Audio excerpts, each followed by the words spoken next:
Shalom Youth Regeneration, baik lagi bareng kita setelah kita beribadah onsite.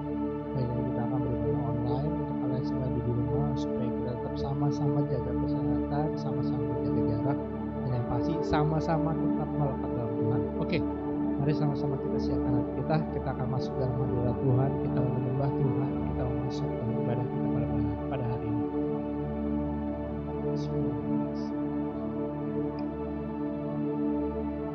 Bersyukur Tuhan, sebab kasih karunia-Mu besar bagi setiap kami. Oleh sebab itu Tuhan, pada hari ini kami mau tanggalkan semua kuk yang kami pikul saat ini. Kami mau letakkan semuanya di bawah kaki-Mu Tuhan. Sebab kami tahu di dalam hadirat-Mu ada kelegaan, di dalam hadirat-Mu ada kelepasan, dalam hadirat-Mu Tuhan ada pemulihan.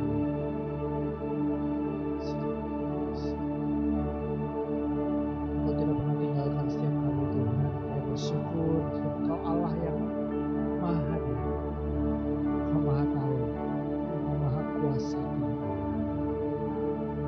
Pada hari ini Tuhan kami mau masuk dalam hadirat-Mu. Sucikan, kuduskan, layakkan kami supaya setiap kami layak masuk dalam hadirat-Mu, bersekutu dengan-Mu, menyembah dan memuji-Mu dalam nama Tuhan Yesus Kristus. Kami boleh berdoa pada hari ini dengan kuasa di dalam nama Yesus.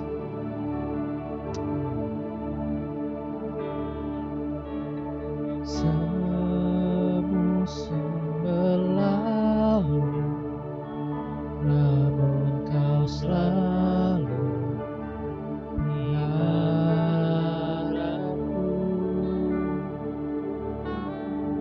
Kasih dan setia tak pernah lalu di hidupku. Lebih luas dari samudra, kebaikan-Mu Bapa akan habis di hidupku. Lebih tinggi dari cakrawala,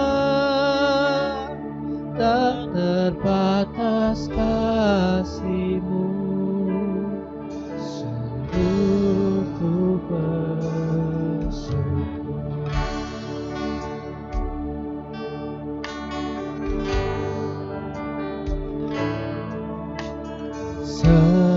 Semusim berlalu, namun Kau selalu peliharaku. Kasih dan setia-Mu tak kenal layu di hidupku. Lebih luas dari samudra, kebaikan-Mu Bapa takkan habis di hidupku. Lebih tinggi dari cakrawala, tak terbatas kasih-Mu.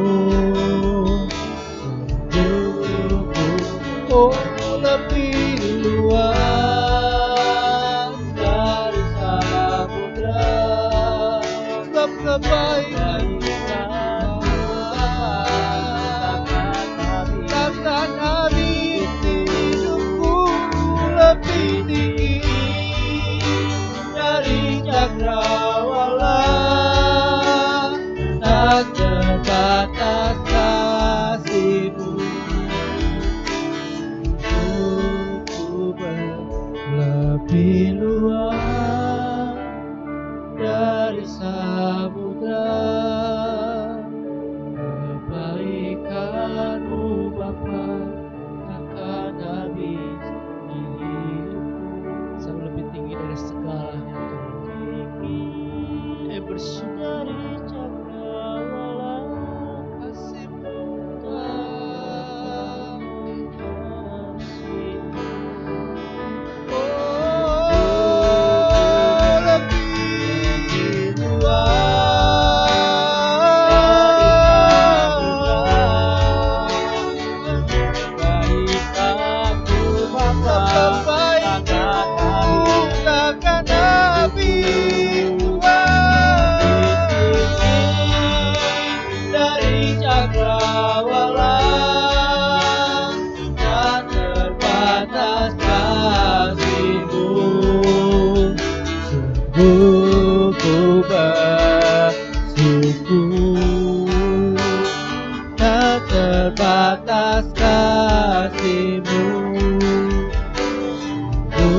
Ku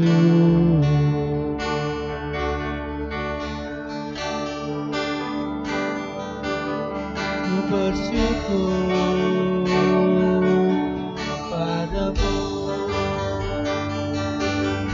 Tuhan.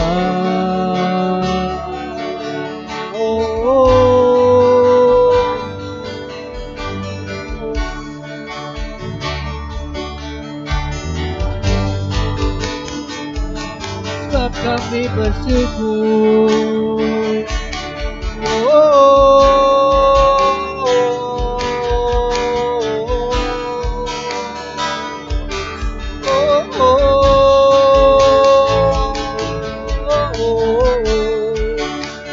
Sebab kasih-Mu besar Tuhan, takkan habis diriku selamanya. Bersyukur padamu, selain Tuhan, permohonanku Bapa, dan hidupku, bawa naungan Tuhan di dalam perlindungan-Mu Bapa. Tak ada satupun yang dapat menggoyahkan-Mu. Ku bersyukur Tuhan, tidaklah seperti-Mu Tuhan.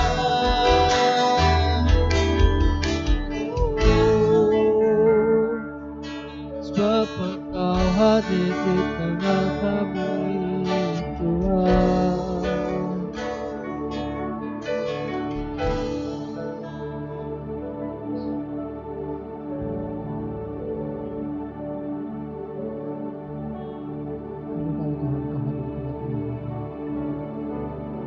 Kami tahu Tuhan, Kau telah membawa kami bersama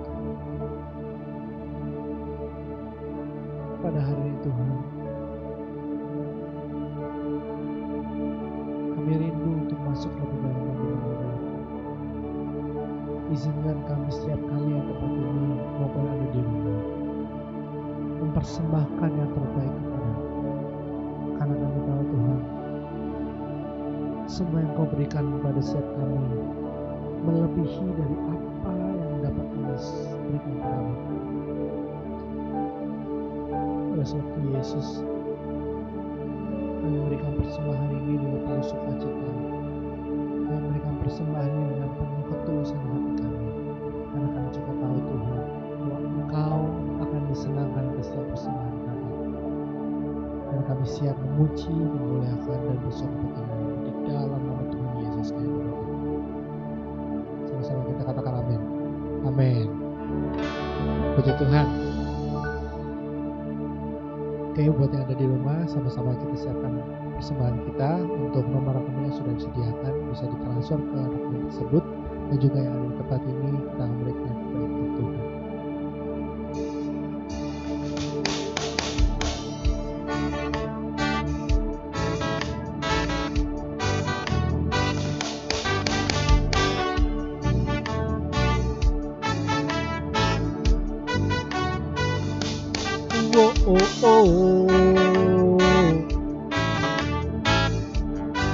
Kita akan memberikan pujian yang terbaik bagi Tuhan. Sebab Yesus Kristus Tuhan yang sungguh mempesona.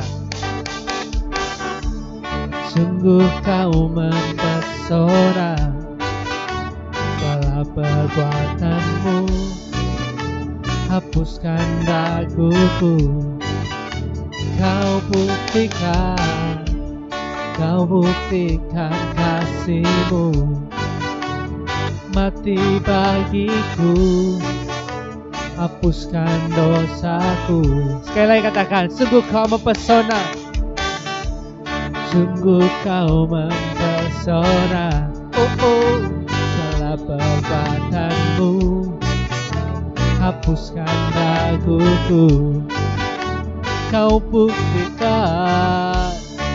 buktikan kasih-Mu, mati bagiku, hapuskan dosaku.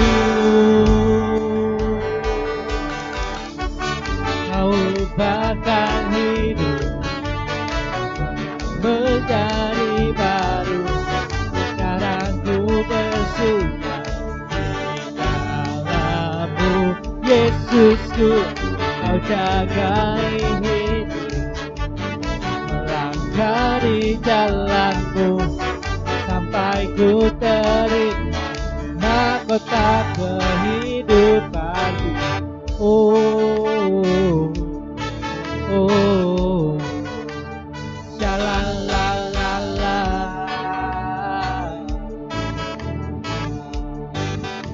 Sungguh Kau mempesona, sungguh Kau mempesona.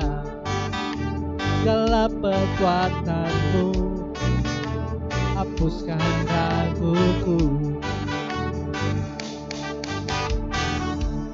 Kau buktikan kasih-Mu mati bagiku, hapuskan dosaku.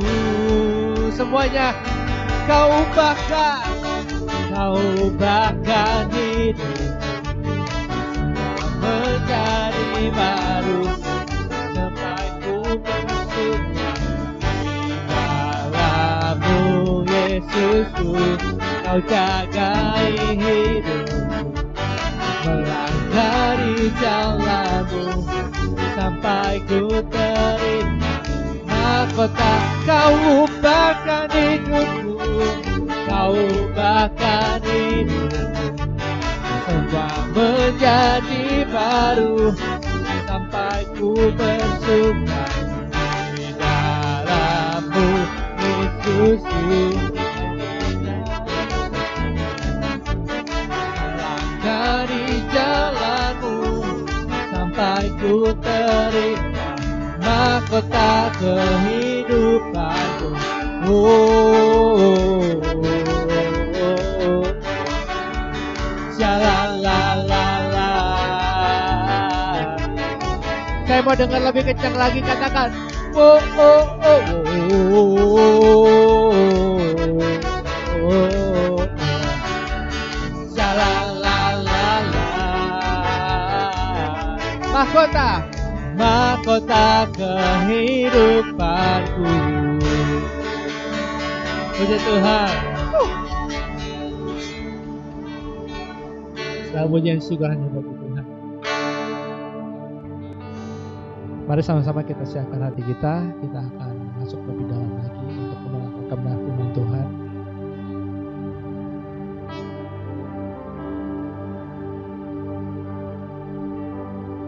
Kami siapkan hati kami Tuhan menjadi tanah yang subur, supaya setiap kami siap ditabur dalam kebenaran-Mu. Biarkan benih-benih firman-Mu ini Tuhan dapat bertumbuh subur dalam hidup kami, dalam hati kami, sehingga setiap kami yang di tempat ini maupun yang ada di rumah dapat bertumbuh dan berbuah bagi kemuliaan nama-Mu.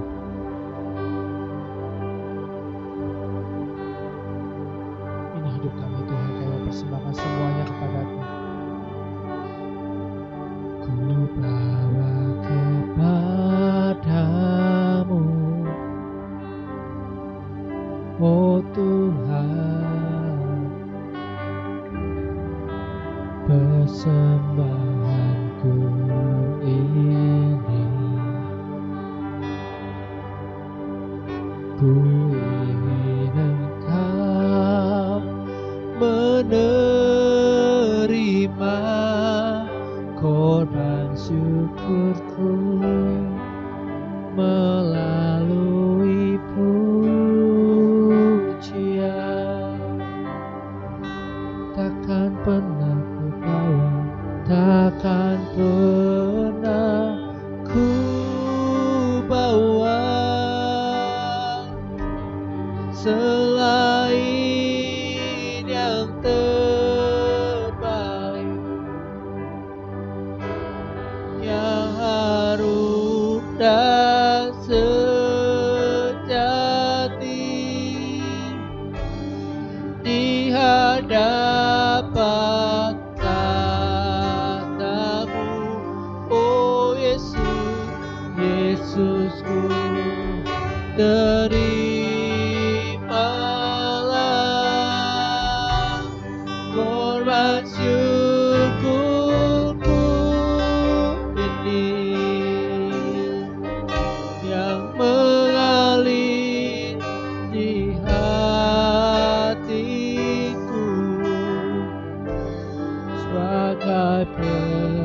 persembahanku.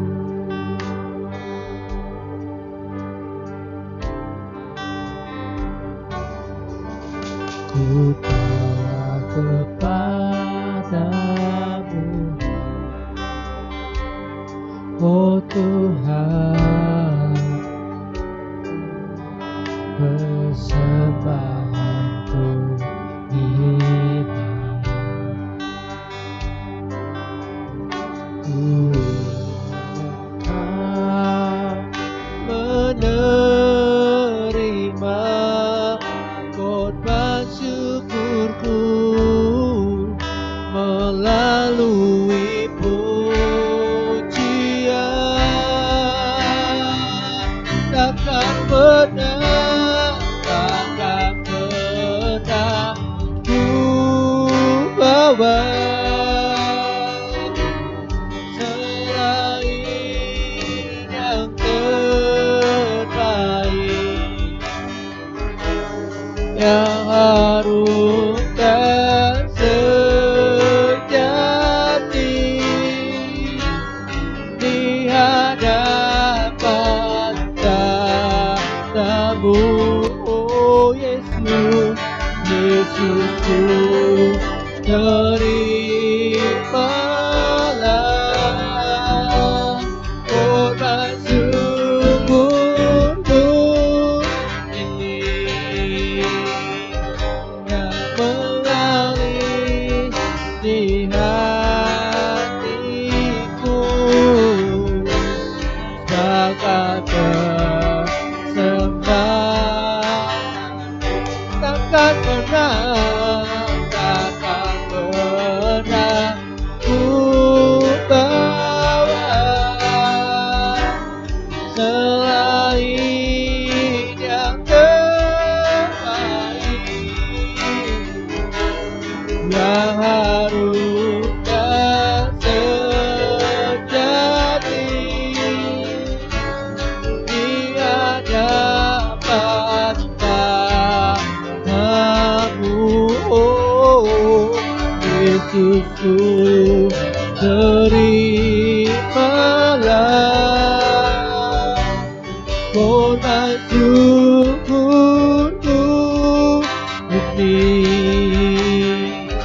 yang mengalir di hati, yang mengalir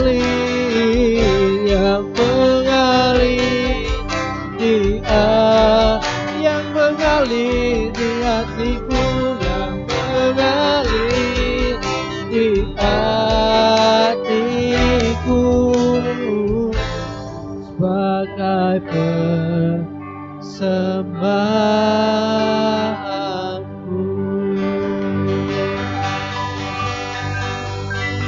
Ya, persembahan kami ini Tuhan, hidup kami kami serahkan tanpa di dalam nama Tuhan. Shalom, Youth Regeneration Family, gimana kabar kalian?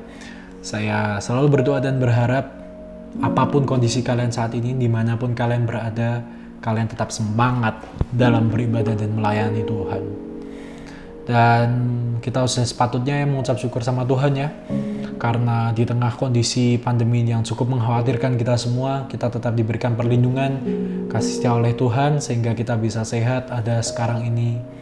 Semua karena penyertaan Tuhan. Dan mungkin ada di antara teman-teman yang saat ini sedang battling with COVID. Saya ingin berdoa buat teman-teman semua bahwa kalian tetap kuat dan percaya bahwa Tuhan pasti akan menolong kalian, memulihkan dan menyembuhkan kalian. Tinggal tunggu waktunya Tuhan. Tuhan akan mengadakan mujizat di dalam hidup kalian. Dan ya puji Tuhan lah, akhir-akhir ini kita udah mulai bisa melihat titik terang ya, bahwa COVID ini akan segera berakhir. Setidaknya di tempat saya berada sekarang ini di kota Semarang. Kemarin saya lewat di daerah sekolahan ya, dan saya udah melihat sebuah pemandangan yang menyegarkan banget teman-teman, menyegarkan banget. Anak-anak yang udah pakai seragam sekolah, masuk sekolah. Orang tua yang antar jemput anak, aduh itu pemandangan yang refreshing banget. Karena selama 1,5 tahun ini kita nggak lihat hal itu terjadi, dan sekarang kita udah melihat hal itu lagi. Walaupun memang nggak 100% ya, nggak 100%, tapi setidaknya kita udah satu langkah lebih dekat menuju penyelesaian COVID ini. Mengucap syukurlah semua karena berkat dan kemurahan Tuhan. Maka dari itu sebelum kita mengawali sesi sharing kita pada hari ini, yuk kita berdoa dulu teman-teman yuk. Haleluya. Terima kasih Tuhan atas berkat-Mu, terima kasih Bapa karena Engkau selalu ada bersama kami, penyertaan-Mu sempurna, janji-Mu selalu nyata di tengah-tengah kami karena Engkau telah menyertai kami melalui hari-hari kami. Dan bila mana sebentar kami Bapa akan memulai sesi sharing kami, kiranya Engkau yang memberkati hati anak-anak-Mu ini yang mendengarkan, supaya hati mereka dilunakkan, agar benih firman yang ditabur tidak keluar dengan sia-sia, tetapi bisa bertumbuh dan berbuah di dalam kehidupan kami semua. Engkau juga sertai hamba-Mu ini Tuhan, berikan hikmat marifat yang daripada-Mu, jagai mulut bibir hamba-Mu, supaya semua yang hamba-Mu ini katakan berasal daripada-Mu, sesuai dengan kehendak-Mu, dan Engkau berkenan atas ibadah kami pada hari ini. Terima kasih Tuhan, di dalam nama Tuhan Yesus kami sudah berdoa dan mengucap syukur. Semua yang percaya katakan, amin, amin. Puji Tuhan, puji Tuhan. Ya, alangkah baiknya ya saya memperkenalkan diri dulu, karena katanya tak kenal maka tak sayang. Nama saya Jefta, saya lengkapnya Jefta Stefano. Saya adalah seorang mahasiswa di Universitas Diponegoro Semarang, Undip, dan saya mengambil jurusan Bahasa dan Kebudayaan Jepang. Dan saya melayani di gereja kami sebagai seorang youth leader dan juga head dari media ministry kami, dan saya juga melayani di bidang praise and worship. Dan saya seorang putra pertama dari 3 bersaudara, dilahirkan dari sepasang orang tua yang adalah pendeta, puji Tuhan.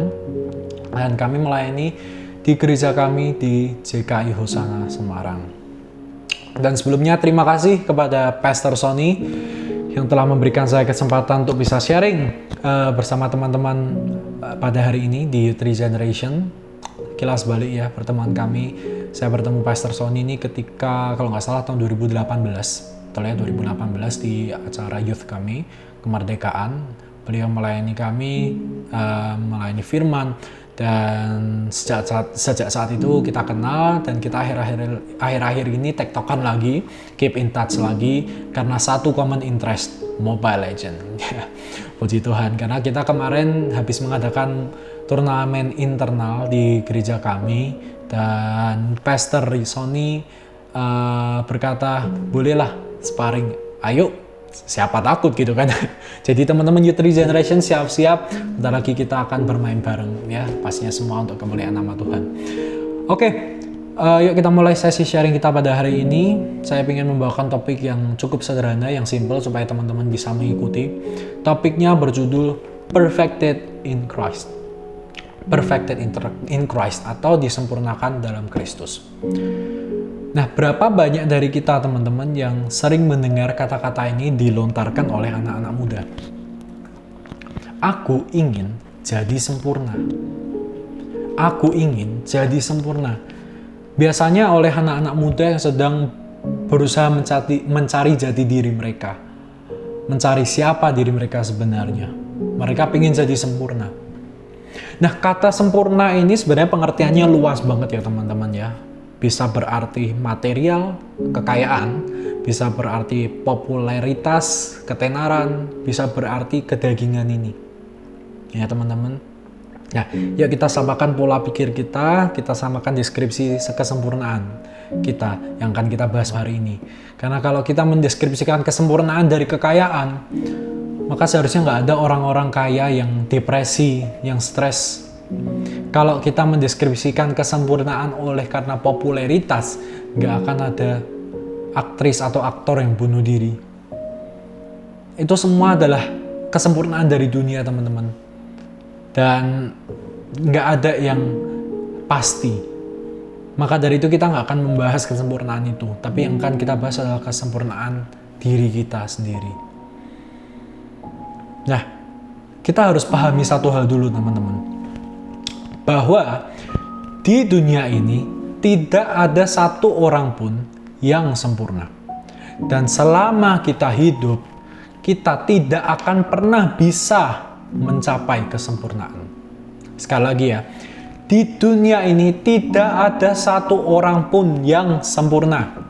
Dan selama kita hidup, kita tidak akan pernah bisa mencapai kesempurnaan itu. Loh, kenapa? Katanya kita mau disempurnakan sama seperti Yesus. Katanya kita diciptakan serupa dan segambar dengan Allah. Betul teman-teman, kita diciptakan sempurna seharusnya, segambar dan serupa dengan Allah. Tapi itu semua hancur ketika Adam dan Hawa itu berbuat dosa, jatuh di dalam dosa. Sehingga hubungan antara Allah yang adalah kesempurnaan itu sendiri dengan manusia jadi rusak. Manusia itu ini, ibaratnya adalah sebuah botol, tahu ya, botol air minum, air mineral itu ya, yang gak usah sebut merek lah ya, botol air mineral. Kalian kosongin aja botolnya, kosongin aja, tutupnya dilepas. Manusia itu seharusnya seperti botol itu, sempurna teman-teman. Botol itu sempurna. Tetapi sejak manusia jatuh ke dalam dosa, seakan-akan kehadiran Tuhan itu dicabut dari hidup manusia. Kayak botol yang kosong itu kita sedot sedikit anginnya dan kemudian kita langsung tutup. Apa yang terjadi? Botol itu akan penyok, ya akan mengkerut sedikit. Gitu. Dan selama bertahun-tahun manusia berusaha membuka tutup botol itu. Tutup botol itu digambarkan seperti penghalang antara Allah dan manusia. Selama bertahun-tahun manusia berusaha membuka tutup botol itu, tapi nggak akan ada yang berhasil. Mereka berusaha memperbaiki botol yang mengkerut itu, tapi nggak berhasil. Karena apa? Botol yang udaranya diambil sedikit, nggak tahu ya bahasa ilmiahnya apa, tapi botol yang udaranya diambil sedikit itu kan mengkerut. Kalau kita berusaha membenarkan di sisi sini, kita harus tekan di sisi sini, atau tekan sekitarnya. Maka sisi sini akan betul, akan gelembung, sempurna. Tapi di sisi kanan kirinya, pasti akan ada kerutan lagi. Begitu pula ketika kita berusaha membenarkan di sisi lainnya. Kita berusaha tunjuk-tunjuk, bahasanya megang-megang supaya sempurna, tapi yang kita dapati hanyalah cekungan demi cekungan. Itulah manusia teman-teman, digambarkan seperti itu, botol yang mengkerut, yang udah rusak sebenarnya. Makanya nggak ada manusia yang sempurna teman-teman, kecuali ketika Yesus datang ke dunia ini. Hanya dialah satu-satunya manusia yang sempurna yang pernah menapaki bumi ini. Tapi apakah Yesus nggak pernah gagal? Ya sebenarnya pernah, Tuhan Yesus pernah gagal. Tapi kegagalan bukan karena dirinya sendiri. Karena ketika dia mengajarkan murid-muridnya, 12 muridnya, satu muridnya malah menyangkal dia. Tapi bukan berarti dia tidak sempurna. Tuhan Yesus itu sempurna. Dia sempurna di dalam segala tingkah lakunya, tidak ada dosa. Makanya dia digambarkan seperti anak domba yang tak bercacat celah. Di Perjanjian Lama kan orang-orang Israel sering mempersembahkan korban berupa anak domba yang tak bercacat celah. Yesus inilah menggantikan anak domba itu once and for all, sekali untuk selamanya. Dan hanya dialah manusia yang pernah sempurna. Sisanya nggak ada yang sempurna teman-teman. Kita buka ayatnya di Roma 3 ayat 23. Karena semua orang telah berbuat dosa dan telah kehilangan kemuliaan Allah. Kita baca di versi Alkitab mudah dibaca, VMD, berkata begini, semua telah berdosa dan tidak layak untuk menikmati kemuliaan Allah. Jadi kita nih, manusia ini, itu sebenarnya berdosa teman-teman, dan kita nggak layak. Kita nggak layak. Hanya karena Tuhan saja yang melayakkan kita. Tapi kalau kita berusaha dengan semampu kita dan kekuatan kita sendiri, kita nggak ada yang layak teman-teman untuk berdiri di hadapan Tuhan. Makanya kita nggak layak sebenarnya untuk disempurnakan. Nah, kita harus pahami mengapa sih kita tuh pingin mengejar kesempurnaan itu. Mengapa kita pingin jadi sempurna? Yang pertama adalah kita tuh pengen mendapatkan pengakuan dari orang lain, teman-teman. Kita tuh pengen mendapatkan pengakuan dari orang lain, mendapatkan pujian dari orang lain. Oh, kamu hebat ya, kamu baik, kamu murah hati, kamu bisa ini, bisa itu. Kita mengejar pujian-pujian dari manusia. Gitu ya teman-teman. Dan kemudian kita merasa layak. Kalau kita sempurna, kita merasa layak. Nah ini yang bahaya teman-teman. Karena kalau kita merasa layak, malah kita tidak sempurna. Apa? Kita jatuh di dalam dosa kesombongan. Makanya teman-teman, banyak pendeta-pendeta besar saat ini jatuh di dalam dosa. Karena mereka udah sering mendapatkan pujian dari orang lain. Mereka kemudian merasa layak untuk maju di podium menyebarkan firman Tuhan. Jangan berbuat ini, jangan berbuat ini. Tapi mereka nggak menjaga hati mereka, makanya mereka bisa jatuh ke dalam berbagai dosa. Karena mereka merasa layak, mereka merasa sempurna. Ya teman-teman. Nah kalau kalian ketemu dengan kasus-kasus seperti ini teman-teman, nggak usah dibesar-besarkan. Tolong nggak usah dibesar-besarkan, nggak usah kemudian kalian up di Instagram story kalian tulis panjang lebar pendeta ini, pendeta ini gini, wah hidupnya ternyata gini ya, nggak nyangka dan segala macam, seolah-olah kita tuh orang yang paling benar teman-teman. Nggak ada, kita tuh nggak ada yang lebih benar daripada dia. Jadi teringat ini kisah perempuan yang tertangkap basah berzina. Kemudian orang yang pertama menuduh itu adalah orang-orang Farisi dan ahli Torah. Mereka berkata kepada Yesus, "Rabi, wanita ini tertangkap basah berzina. Kalau kita nurut hukum Musa, maka harusnya wanita ini kita lempari, kan bukan?" Tapi Yesus kemudian menulis di tanah yang nggak tahu tulisnya apa. Dan kemudian dia berkata, "Barang siapa yang tidak pernah berbuat dosa, silahkan melempari wanita itu duluan." Satu orang pergi. Satu persatu mereka mulai meninggalkan tempat ini hingga nggak ada yang berani melempari batu. Nggak usah merasa sok benar teman-teman kalau kita ketemu hal seperti itu. Sebaliknya kita harus jadikan itu sebagai sebuah pelajaran bahwa pendeta pun bisa jatuh di dalam dosa, apalagi kita. Gitu teman-teman. Jadi jangan pernah merasa sempurna. Jangan pernah merasa layak. Karena itu akan membawa kita ke dalam dosa demi dosa. Nah, teman-teman, kesempurnaan kita ini sebenarnya memiliki sebuah tujuan akhir.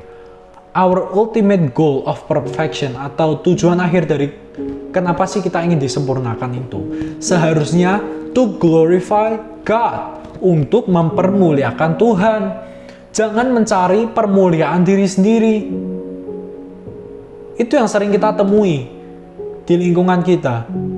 Terkadang kita merasa layak karena kita pingin kita selalu yang dipuja-puja, kita mendapat segala kemuliaan.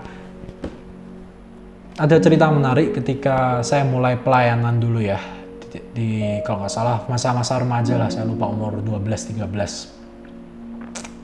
Sebelumnya saya melayani sekolah minggu dulu lah ya, waktu umur 9-10, tapi naik di ibadah umum sekitar umur 13-an. Saya memulai pelayanan itu, saya main drum waktu itu ya, dengan motivasi yang salah teman-teman. Saya melayani karena apa? Ada wanita yang saya sukai, ada cewek yang pengen saya impress gitu ya, sama main drum, sok cool gitu kan, karena dia ada di situ gitu kan. Padahal teman-teman, saya berusaha nge-impress dia, dianya jadian sama orang lain. Sakit bro, serius sakit waktu itu. Dan setelah dia jadian, saya pun masih berusaha buat impress dia. Tapi jujur teman-teman, lama-lama saya capek sendiri. Karena saya berusaha mendapatkan pengakuan dari seorang manusia. Saya berusaha mendapatkan attention dia, sehingga saya nggak fokus kepada Tuhan, tapi saya fokus kepada gimana cara supaya saya memuaskan dia melalui permainan saya. Dan saya waktu kemudian ya agak telat, tapi saya menyadari bahwa ini salah, semua ini salah. Dan kemudian saya berkata ke Tuhan, "Tuhan, aku nggak mau kayak gini lagi, udah capek aku Tuhan, capek. Engkau baharui hatiku Tuhan. Engkau berikan aku motivasi yang benar untuk melayani-Mu Tuhan. Supaya Engkau dapati aku kudus ketika aku melayani. Berkenan ketika aku melayani. Aku nggak mau melayani buat manusia lagi. Sepenuhnya aku mau melayani buat Engkau." Sehingga pada saat hari itu motivasiku berubah. Motivasi saya berubah semua. Dari yang saya ingin menyenangkan wanita, cewek yang saya sukai, idam-idamkan. Dan saya nggak pernah dapat cewek itu. Saya berubah melayani Tuhan, betul-betul fokus ke Tuhan. Saya nggak mau keakuan saya itu muncul lagi. Tapi biar Tuhan yang bertahta di setiap pelayanan saya. Seharusnya kalau kita mau disempurnakan, kita harus mengerti bahwa tujuan akhir kita disempurnakan itu adalah mempermuliakan Tuhan. Mempermuliakan Tuhan. 1 Petrus 4 ayat 11. Jika ada orang yang berbicara, baiklah ia berbicara sebagai orang yang menyampaikan firman Allah. Jika ada orang yang melayani, baiklah ia melakukannya dengan kekuatan yang dianugerahkan Allah, supaya Allah dimuliakan dalam segala sesuatu karena Yesus Kristus. Ialah yang mempunyai kemuliaan dan kuasa sampai selama-lamanya. Amin. Tujuan akhir kita ini, mempermuliakan Tuhan. Mempermuliakan Dia yang menciptakan kita, yang memberikan kita segala talenta, yang memberikan kita segala kemampuan untuk melakukan segala sesuatu. Nah, teman-teman, sekarang kita akan melihat kesempurnaan apa yang Tuhan inginkan. Sejatinya kesempurnaan kalau dijabarkan itu akan ada banyak lagi di dalam diri kita. Tetapi kita bisa lihat dari ini aja. 9 buah roh. Siapa yang hafal nih? Kasih, sukacita, damai sejahtera, kesabaran, kemurahan, kebaikan, kesetiaan, kelemah lembutan, dan penguasaan diri. Definisi kesempurnaan yang Tuhan inginkan sebenarnya di dalam hidup kita, teman-teman. Nah, sekarang bagaimana sih caranya untuk kita tuh bisa disempurnakan? Yang pertama, kita harus datang kepada Tuhan dengan menyadari bahwa kita berdosa dan kita ini nggak sempurna. Kita nggak bisa kemudian datang ke Tuhan, doa ke Tuhan, ngomong ke Tuhan dengan berkata gini, nah, God, I'm good. Yeah, I'm really good. I'm feeling good. Aku oke saja, aku baik-baik saja. Kalau bahasa Koreanya, goensana. Aku baik-baik saja. Nah, terus kalau kamu datang ke Tuhan seperti itu, kamu pingin Tuhan itu bekerja di dalam hidupmu itu bagaimana? Sama seperti ketika kamu datang mengunjungi seorang dokter, gitu ya. Dan kemudian kamu di hadapan dokternya berkata, dok, saya baik-baik saja kok. Saya nggak apa-apa. Saya oke-oke aja. Terus dokter itu cuma melongo gitu aja ngeliatin. Ya nggak gitu, teman-teman. Kamu datang ke dokter tujuannya supaya kamu disembuhkan, entah pakai obat, entah dilakukan sesuatu. Tapi intinya kamu datang ke dokter supaya disembuhkan. Kamu bilang gejalamu apa? Dok, saya kok sakit tenggorokannya, kok saya akhir-akhir ini rasanya capek ya dan segala macam. Sehingga dokter itu bisa mendiagnosa, oh kamu ini, kamu itu. Apa yang kamu harus lakukan? Minum obat ini atau di-treat seperti ini. Jadi kita kalau mau datang ke Tuhan, kita harus menyadari, teman-teman, kita ini sebenarnya nggak layak. Kita ini berdosa. Kita ini nggak sempurna. Nggak ada yang sempurna, teman-teman. Nah, itu yang pertama. Dan yang kedua, mintalah agar Tuhan itu memulihkan kehidupan kita. Jangan minta Tuhan untuk memberikan kita kesempurnaan. Jangan minta supaya kita selalu disempurnakan. Karena itu adalah hal yang mungkin kalau kita langsung diberikan kesempurnaan, kita malah akan kaget sendiri dan kita nggak akan bisa menghandle situasi itu dengan baik. Pertama-tama minta Tuhan tuh memulihkan yang ada di dalam hidup kita ini loh.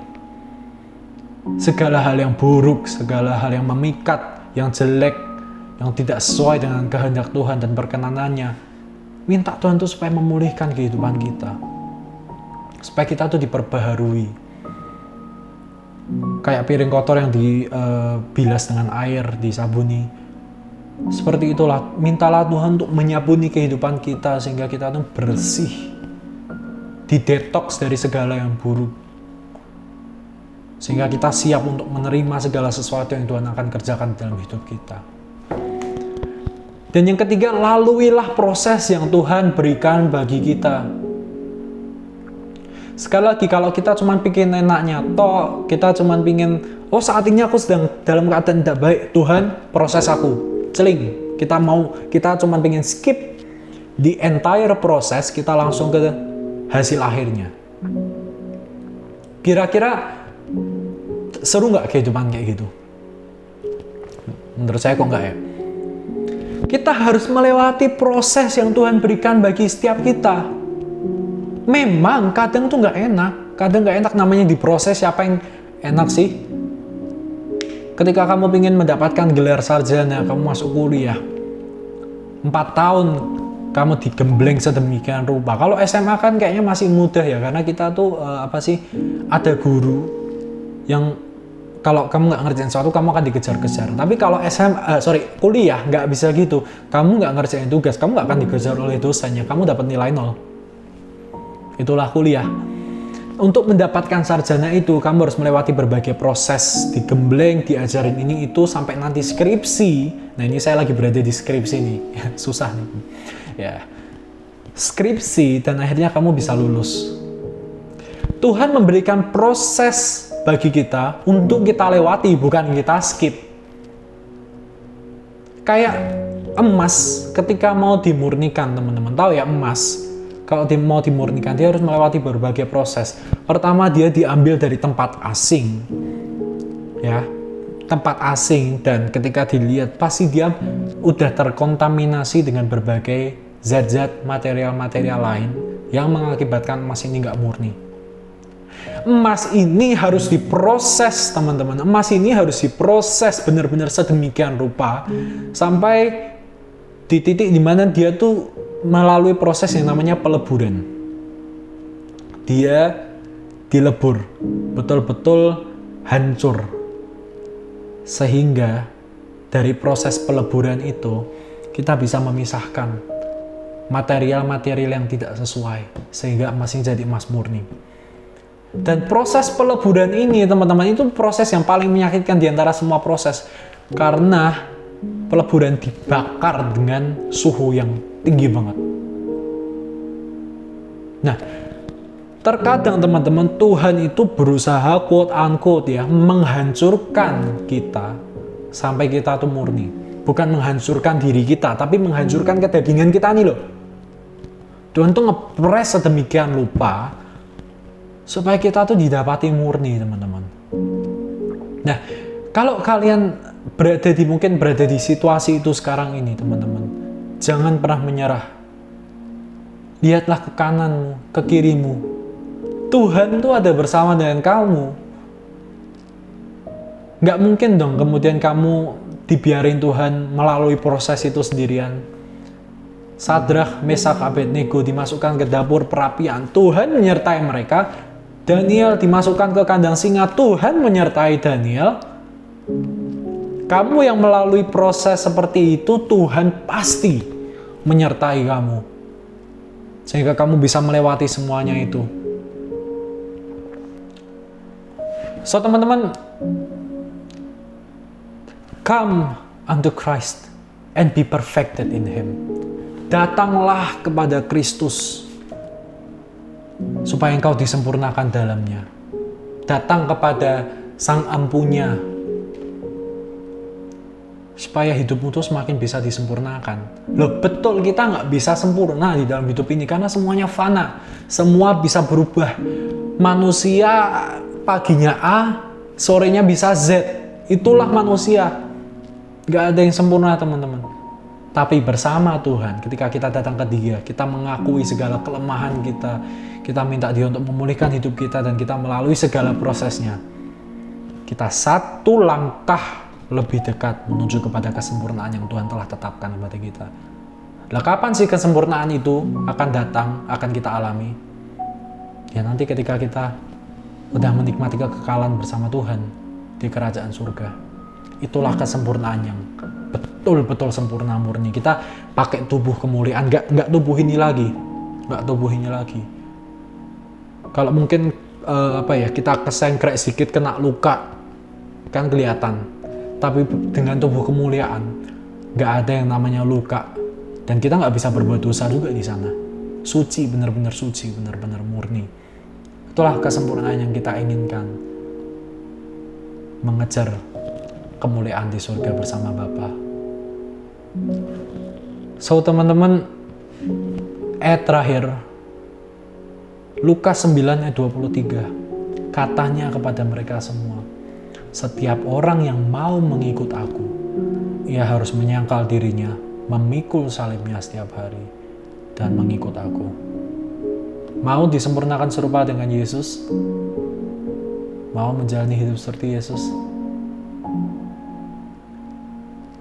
Sangkal dirimu, pikul salibmu, dan ikut Dia. Sangkal diri itu bukan cuma sekedar hal remeh-temeh, no. Segala egomu, segala hal yang buruk di dalam hidupmu itu harus kamu buang semua. Kadang menyangkal ego adalah hal yang paling gak enak di dalam hidup ini, tapi itu harus kita lakukan kalau kita ingin menjadi murid yang berkualitas. Dan memikul salibnya, memikul salib kita, ya sekarang apapun yang sekarang kita hadapi ini. Dan terus kita tidak jemu-jemu juga untuk mengabarkan berita baik, supaya seluruh dunia tahu bahwa yang bisa membuat kamu sempurna bukanlah duit, bukanlah popularitas, tapi Tuhan. Saya ingin tutup dengan sebuah kesaksian ya teman-teman ya. Saya memang dilahirkan dari seorang pendeta, jadi saya anak pendeta. Tapi hidup saya nggak selalu mulus teman-teman, hidup saya nggak selalu mulus. Sejujurnya kadang saya juga jengkel, kenapa sih Tuhan memberikan hidup ini? Karena saya adalah manusia, anak pendeta juga manusia. Nggak terlepas dari dosa, nggak terlepas dari yang namanya jatuh ke dalam pencobaan. Saya nggak sempurna teman-teman. Ketika saya masa-masa sekolah, saya adalah seorang korban bully. Saya adalah korban bully SD, SMP, kira-kira ya. Puji Tuhannya SMA udah mulai membaik ya, puji Tuhannya. Tapi yang mungkin saya nggak sadari adalah ketika saya dibully di sekolah, saya melampiaskan amarah saya itu ke adik-adik saya, sehingga saya ngantemin adik-adik saya. Saya pokoknya berbuat hal yang nakal lah. Jadi saya tuh anak paling nakal di rumah sebenarnya. Cuman saya nggak bisa hidup seperti ini terus. Ketika saya datang ke Tuhan, Tuhan tolong pulihkan saya. Tuhan tolong pulihkan saya. Saya paling struggling itu sebenarnya di bidang temperamen, karena saya itu orangnya temperamen banget. Dikit-dikit marah, dikit-dikit marah. Nggak enak teman-teman, punya temperamen itu nggak enak. Saya kalau ketemu apa gitu yang nggak sesuai sedikit marah gitu. Dan struggle saya di situ. Sehingga saya pernah datang ke Tuhan, Tuhan, aku minta Engkau memulihkan hidupku, tolong singkirkan temperamentalku. Aku pengen jadi orang yang sabar, aku pengen jadi orang yang murah hati. Tapi teman-teman, apa yang terjadi? Kok malah semakin banyak kejadian yang membuat aku itu malah jadi orang yang semakin temperamen. Semakin banyak kejadian-kejadian menjengkelkan yang kualami, sehingga amarahku tuh semakin cepat tersulut. Cuman suatu kali papa saya khotbah dan beliau bersaksi bahwa beliau dulunya juga seorang yang temperamental, arogan. Tetapi beliau juga berdoa ke Tuhan, minta supaya Tuhan memproses dirinya. Kok malah yang datang ke papa saya ini adalah situasi-situasi yang menjengkelkan sama seperti saya. Dan kemudian papa saya bertanya ke Tuhan, kok malah gini Tuhan, semakin banyak hal yang menjengkelkan terjadi. Tuhan berkata kepada papa saya, kamu mau kan diproses supaya nggak temperamen lagi? Ini sekarang aku lagi ngeproses kamu, supaya kamu bisa jadi pribadi yang lebih sabar. Sejak saya dengar khotbah itu, saya mengubah cara pikir saya. Oh, betul. Mungkin kondisi-kondisi yang saya alami ini membuat saya marah, tapi sebenarnya ini sebuah proses Tuhan yang harus saya lewati. Sehingga saya sabar aja. Saya selalu bergumul di dalam diri saya untuk menjadi seorang pribadi yang lebih baik. Tapi ini saatnya untuk merealisasikannya. Ketika saya disulut sedikit, saya nggak boleh marah. Ya kadang keceplosan, ya namanya manusia, wajar. Tetapi kita selalu berusaha lah untuk bisa jadi lebih baik. So teman-teman, ayo saya ajak kita semua, berubahlah supaya hidupmu bisa lebih baik. Mintalah ke Tuhan untuk memulihkan hidupmu. Sadarilah bahwa kamu tuh gak ada apa-apanya sebenarnya dibandingkan kebesaran Tuhan. Kamu pengen sempurna, sangkal dirimu. Coba ubah cara pola pikir kita begini teman-teman. Kita nggak bisa sehat secara rohani kalau kedagingan kita nih masih kuat. Rohani dan badani nggak bisa bersatu clash teman-teman. Makanya firman Tuhan berkata, kalau ada tangan kita, mata kita, atau kaki kita yang menyesatkan, kita potong, itu lebih baik bagi kamu masuk dalam kerajaan surga dengan satu tangan, satu kaki, atau satu mata, daripada dua tanganmu, dua kakimu, dua matamu masuk ke neraka. Ayo teman-teman, saya percaya apapun yang kita hadapi sekarang ini semua adalah proses dari Tuhan untuk kita bisa bertumbuh menjadi pribadi yang lebih baik. Kita pasti akan disempurnakan, pasti akan diubahkan oleh Tuhan. Let's do our best and let God do the rest. Yuk kita bersyukur pada hari ini sesuai dengan lagu ya. Ada lagu mengatakan begini, ku mau sepertimu Yesus, disempurnakan selalu dalam setiap jalanku, memuliakan namamu, supaya melalui semua yang kita hadapi, nama Tuhan dipermuliakan. Yuk kita berdoa. Tuhan, ajarkan kami Tuhan untuk bisa mengerti kehendak-Mu Tuhan. Ajarkan kami Tuhan, lembutkan hati kami Tuhan, agar kami menyadari kami itu manusia yang tidak berdaya, manusia yang tidak sempurna, manusia yang tidak ada apa-apanya tanpa Engkau. Bapa, kami minta Engkau memulihkan setiap kami Tuhan. Kami minta Engkau memproses setiap kami. Walaupun itu gak enak Tuhan, tapi kami tuh percaya bahwa Engkau ada di samping kami, memegang tangan kami, agar kami bisa melalui lembah kekelaman itu, lembah proses itu dengan baik. Kami percaya Tuhan, Engkau selalu berada bersama kami. Dan kami ingin Tuhan, melalui proses yang kami harus lewati, nama-Mu dipermuliakan. Terima kasih Bapa, hamba-Mu telah selesai berbicara, tetapi biarlah firman ini semakin bertumbuh dan berbuah, sehingga anak-anak-Mu ini bisa mengerti kehendak-Mu seluruhnya, bahwa kami disempurnakan bukan untuk kemuliaan diri kami sendiri, tapi kemuliaan Bapa, kemuliaan-Mu Tuhan. Terima kasih Bapa, kami mengucap syukur untuk hari ini, di dalam nama Tuhan Yesus. Kami bisa berdoa dan mengucap syukur. Haleluya. Amin. God bless you teman-teman. Semoga U3 Generations ini semakin diberkati, semakin berkembang, maju bagi kemuliaan nama Tuhan. Shalom Aleichem and God bless you.